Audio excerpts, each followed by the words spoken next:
हरि ओम नारायणं नमस्कृत्वा नरं चैव नरोत्तमं देवी सरस्वतीं व्यासं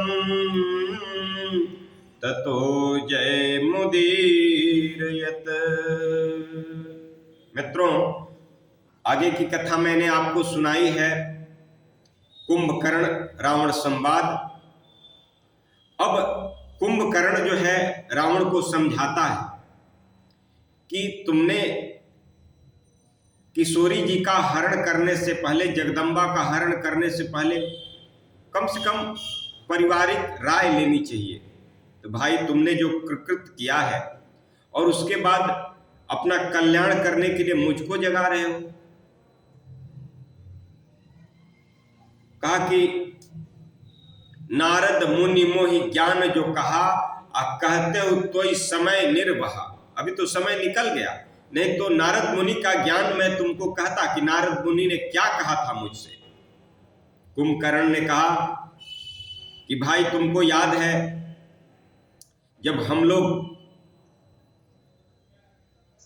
दिग्विजय यात्रा के लिए गए थे, साथ में इंद्रजीत थे, विभीषण जी भी थे, कुंभकर्ण था, रावण था, सभी लोग दिग्विजय यात्रा पर निकले हुए थे। यह यात्रा अयोध्या तक पहुंची और अयोध्या में उस समय राम जी के पूर्वज अनर्णय राजा राज्य करते थे। युद्ध हुआ उनसे और रावण में युद्ध में अनर्णय राजा को पराजित किया और उनका वध भी कर दिया। घायल राजा ने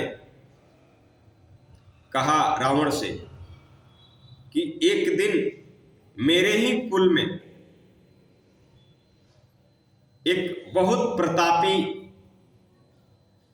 राजकुमार जन्म लेंगे और तुम्हारे कुल का सर्वनाश कर देंगे। ऐसा श्राप दिया राजा ने। जब भगवान राम जी का जन्म हो गया तो एक दिन के लिए कुंभकर्ण जगा। अब नारद जी तो उसी प्रतीक्षा में थे। जो कुंभकर्ण जगा, तुरंत नारद जी प्रस्तुत हो गए उनके सामने। कुंभकर्ण ने कहा, आइए देवऋषि, स्वागत है। नारद जी ने कहा, कुंभकर्ण, अयोध्या में राजा दशरथ के यहां राम जी का जन्म हो गया है। जो भगवान है, चराचर के स्वामी जगदीश्वर, उनका जन्म हो चुका है और अब तुम लोग सावधान हो जाओ और अपने बचने का उपाय भी सोचो, क्योंकि तुमको याद होगा कि उन्हीं के द्वारा तुम्हारे पूरे वंश का सर्वनाश होगा। इसलिए जितना हो उतना जतन के साथ रहना, नारद जी कहे और नारद जी वहां से चले गए। वही बात कुंभकर्ण रावण को समझाना चाह रहा था, लेकिन अब तो समय निकल गया था। फिर भी कुंभकर्ण ने कहा कि भाई, मैंने इस जगह, इस धरती का नमक खाया है, तो धरती का नमक खाया है और तुमने जो प्रतिपालन मेरा किया है, तो जहां बसहु तह सुंदर देशु, जो प्रतिपाले तेउ नरोसु। तो भाई, मैंने यहाँ का नमक खाया है, इसलिए मैं तो युद्ध में जाऊंगा, लेकिन अंतिम बार तुम मेरा दर्शन कर लो और मैं तुम्हारा दर्शन कर लूं। कुंभकर्ण कहा, अब भरी अंक भेटू मोहि भाई, लोचन सुफल करो मैं जाई। अब अब भरी अंक, भेंटु मोहि भाई, लोचन सुफल करो मैं जाई। श्याम गात सरिसीरुहलोचन, देखो जाई तापत्रय मोचन।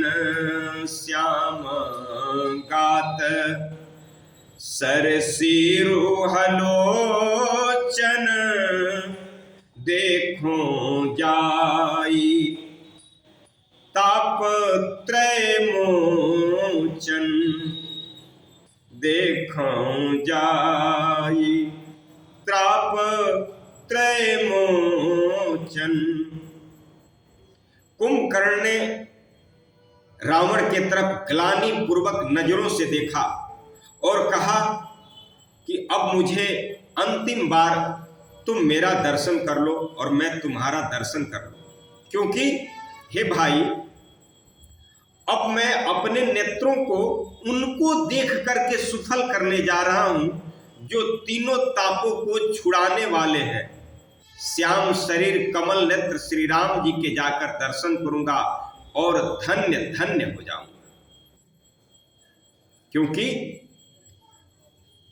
मैं जानता हूं कि नारद जी कभी झूठ नहीं बोलते। तो जिनकी मैं वर्षों से पूजा करते आ रहा हूं, आज मैं उनको अपने नेत्रों से देखूंगा। रावण को बड़ी चिढ़ हुई इस बात पर। विभीषण तो यहां राम जी के पास थे, लेकिन कुंभकर्ण फिर कहता है कि राम रूप गुण सुमिरत, मगन भयं क्षण एक। रावण मांग्यो कोटि घट, मदयरु महिष अनेक। एक क्षण के लिए बड़ा आनंदित हुआ, लेकिन रावण ने सोचा कि अरे भाई, अगर इस तरह भगवान के प्रेम में प्रेमाश्रित होकर के जाएगा तो युद्ध क्या करेगा। इसलिए रावण ने अनेकों घड़ा मदिरा मंगाया, अनेक भैंसों को मंगाया और उसको खिलाया ताकि ये मदिरा के मद में चूर हो जाए। तो मदिरा का प्रभाव है कि अच्छा आदमी भी जब उसका पान कर लेता है तो बुरा व्यवहार करने लगता है। यहाँ यह चौपाई हमको ज्ञान देती है कि कुछ समय पहले जिसकी मति इतनी सुंदर थी, जो भगवान से इतना नम्रता पूर्वक अपने मन में भगवान के प्रेम को सोच रहा था, वह आदमी मदिरा के बाद कैसा हो जाता है कि महिष खाई कर अरे मदिरा पाना, अगर ज्यों वज्रा घात समाना। कुंभकर्ण दुर्मुदरन रंगा, चला दुर्ग तजी सेनन संगा। चला दुर्ग तजी सेनन संगा। कहा कि जब मद्यपान किया, मांस का भोजन किया, तो उसका जो मति है दूसरे तरफ हो गई। अब वह वज्र के समान, जिस तरह बिजली गिरती है उसके समान गर्जा, मद से चूर हो गया। और कुंभकर्ण रावण का किला छोड़ करके न सेना लिया न कोई साथी लिया, अकेले ही युद्धस्थल में चल दिया। आगे युद्धस्थल तक जब पहुंचा तो विभीषण जी ने देखा कि अरे यह तो मेरा भाई कुंभकर्ण है। विभीषण जी ने जाकर के उसके आगे प्रार्थना की, कहा हे भाई, चरण पर उचरण निज नाम सुनाई। पहचावा। कहा कि यह तो मदिरा मद में चूर है, पता नहीं हमको पहचानेगा कि नहीं पहचानेगा। तो देख विभीषण आगे आयो। विभीषण ने जब देखा तो आगे आए और आकर के अपना नाम लिए कि भाई मैं तुम्हारा भाई विभीषण हूं। लेकिन अपना तो अपना होता है। मद के चूर में भी विभीषण को कुंभकर्ण ने पहचाना, उठाकर हृदय से लगाया और मन में सोचा कि यह रघुपति का दास बन गया है, इसलिए और हृदय के नजदीक कर लिया। विभीषण जी ने बताया कि भाई मुझे लात मार करके और रावण ने अपने महल से निकाला है। बड़ी व्यथित हुआ कुंभकर्ण और व्यथित होकर के कहा कि विभीषण तुम इस कुल के मणि हो और तुम्हारे चलते ही यह कुल चलेगा, क्योंकि जो कर्म रावण ने किया है वह तो इस कुल का संहार कर देगा, सर्वनाश कर देगा, लेकिन तुम्हारे चलते यह कुल चलेगा। भाई मैं तुमसे बहुत प्रसन्न हूं, लेकिन अब मैं इस मदिरा के चक्कर में पड़ करके अपना आपा खो चुका हूं, इसलिए तुम चले जाओ, क्योंकि मैं अब अपना और गैर पहचान नहीं पाता हूं। भाई तुम जाओ, तुम इस कुल के मणि हो और तुम भगवान के सेवक हो, इसलिए तुम मेरे पास से जाओ।